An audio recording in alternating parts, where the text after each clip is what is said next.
Radio Campus et les radios partenaires présentent la Nuit européenne des chercheurs. Bonsoir et bienvenue dans cet ultime parcours croisé en compagnie de Jérôme Bescou et de Martin Sommet. Jérôme Bescou, bonsoir. Bonsoir. Vous êtes enseignant-chercheur en géologie à l'Université de Saint-Étienne et vos recherches vous amènent régulièrement à partir en expédition en Antarctique. Et Martin Sommet, bonsoir. Bonsoir. Vous êtes médiateur scientifique à la Rotonde et vous avez participé en mars et avril dernier à l'expédition Deep Time. Donc vous avez passé 40 jours au fond d'une grotte en Ariège. C'est ça, sans aucun repère temporel. Donc ni montre, ni soleil.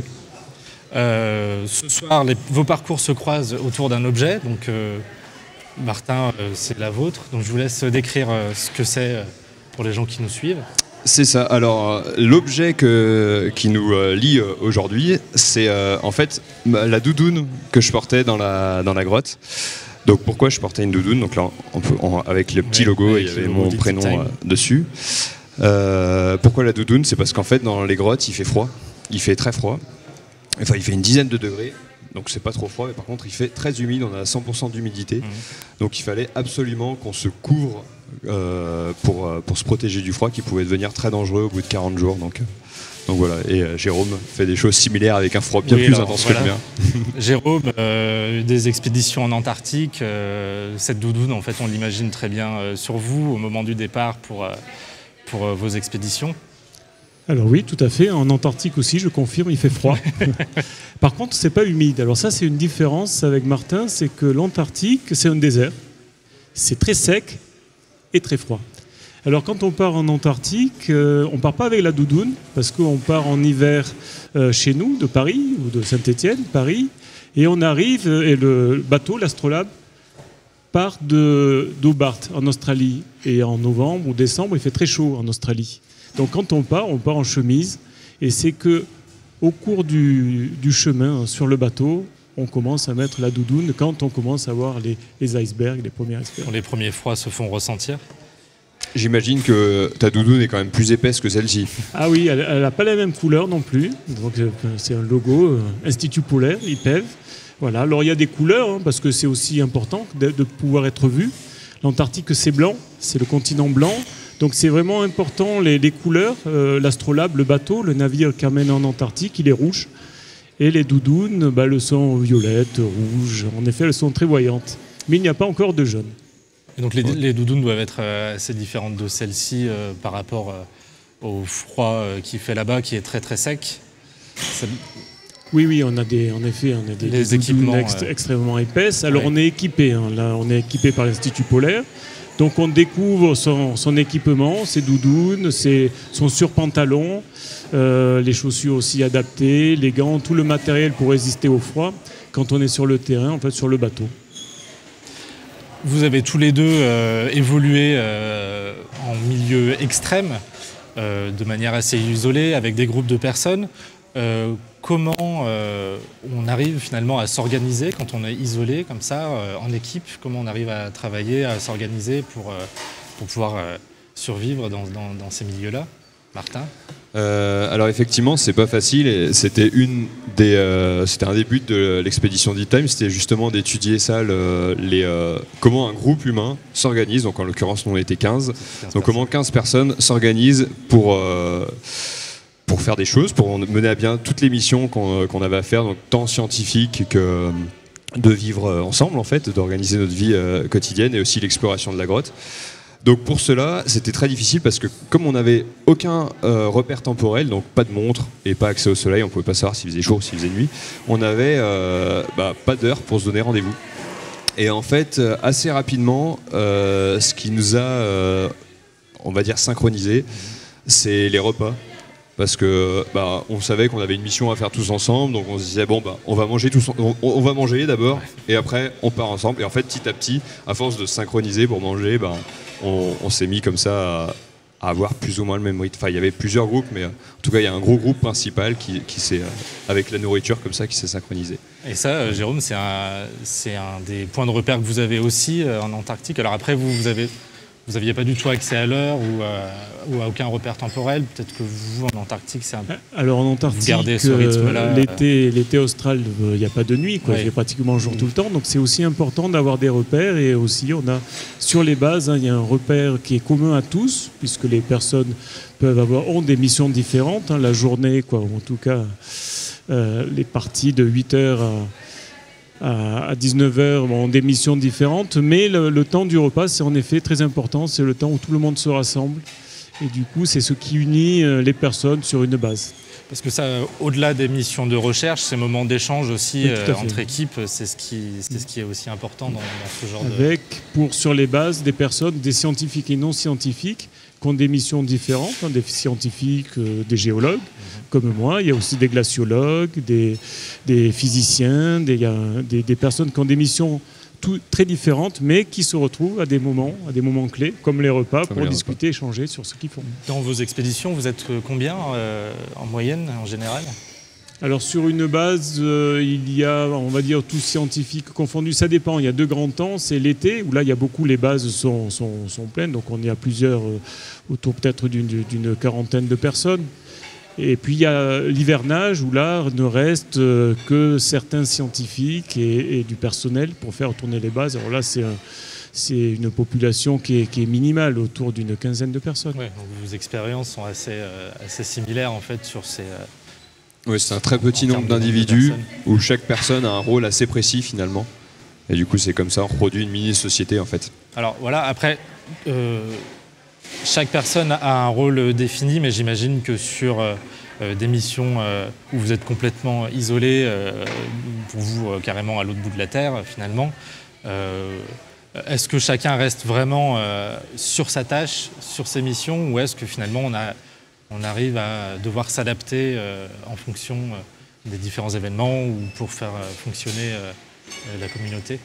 Alors pour nous, on est parti avec on avait quand même chacun et chacune une mission assez précise. Par exemple, moi j'y suis allé pour faire de l'image. En fait, j'ai été photographe et j'ai été également, j'ai été aussi cadreur. Et je tenais aussi le journal de bord.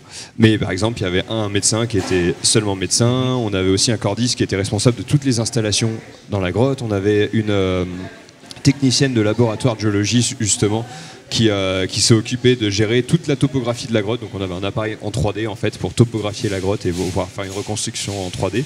Mais à côté, on a quand même dû tous et toutes apprendre à faire des tâches bien précises. Donc par exemple, on est un peu tous devenus des techniciens de laboratoire pour pouvoir faire toutes les manips scientifiques, donc qui nous prenaient, je pense, 2-3 heures à peu près. Donc j'avais pas de monde, donc je ne sais pas exactement, mais en termes, ça nous prenait quand même pas mal de temps dans la journée. Et donc toutes et tous, il fallait qu'on fasse ces expériences sur nous-mêmes, mais aussi sur les autres. Donc on a été formés là-dessus sur ce travail-là de technicien de labo, même si on n'était pas du tout des chercheurs, oui. Attention. Mais voilà. Et ça, cette adaptabilité, c'est quelque chose que vous avez expérimenté en Antarctique ? Oui, il y a une adaptabilité par rapport au milieu. Ça veut dire qu'on ne fait pas ce qu'on souhaite. On est dépendant notamment des conditions météorologiques. Ça, c'est important.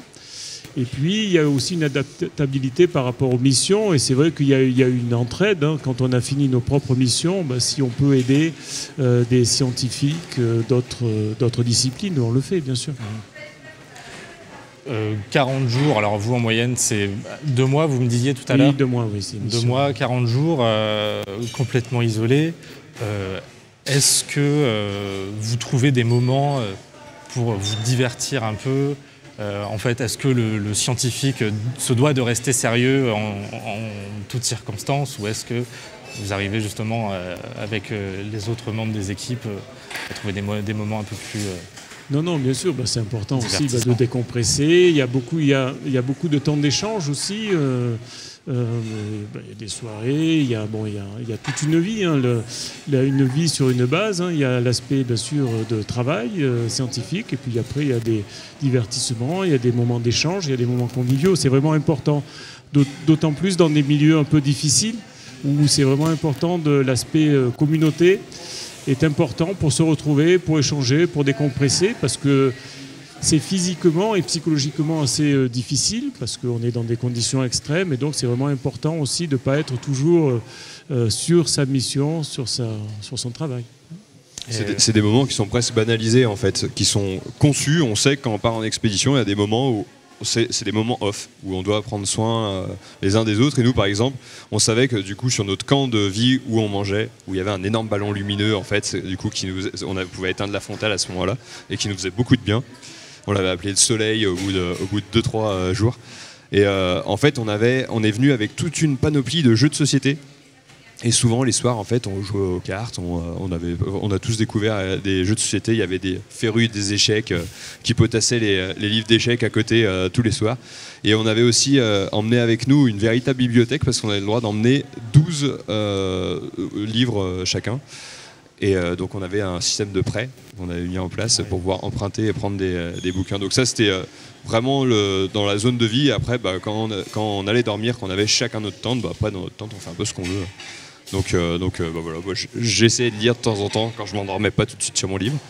Mais voilà, c'était des moments qui étaient vraiment prévus en fait pour pas... Parce que sinon, je pense qu'on tient pas en fait. Enfin, on est humain quoi.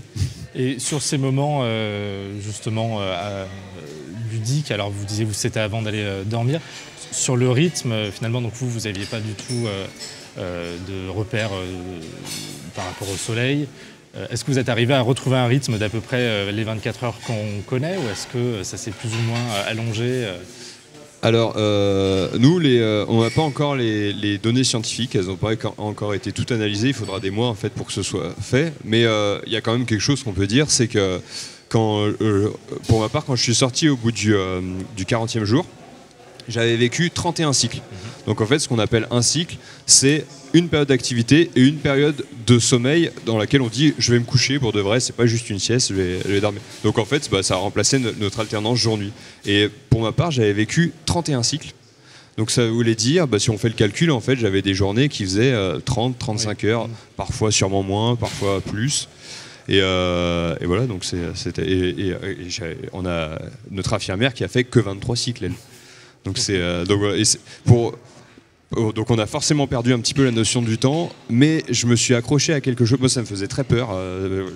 J'ai ma montre là, je suis toujours avec ma montre. C'est quelque chose qui me faisait un peu peur. Donc j'ai réussi à reprendre un peu le contrôle de mon temps par rapport au repas toujours. En fait, je savais qu'en surface, je faisais 3 repas par jour. Le petit-déj, le déjeuner et le dîner quoi. Et du coup je me suis dit t'as pas le droit d'aller te coucher tant que t'as pas fait tes 3 repas. Et du coup petit à petit c'est comme ça que j'ai gardé le contrôle plus ou moins du temps. Le seul moment où je perdais complètement la notion du temps en fait c'était quand je me réveillais et que j'étais incapable de savoir si j'avais dormi longtemps ou pas. Ça c'était un peu ça j'ai mis du temps avant de lâcher prise. Et ça, cette notion du temps un peu perdue, c'est quelque chose que vous ressentez quand vous partez en expédition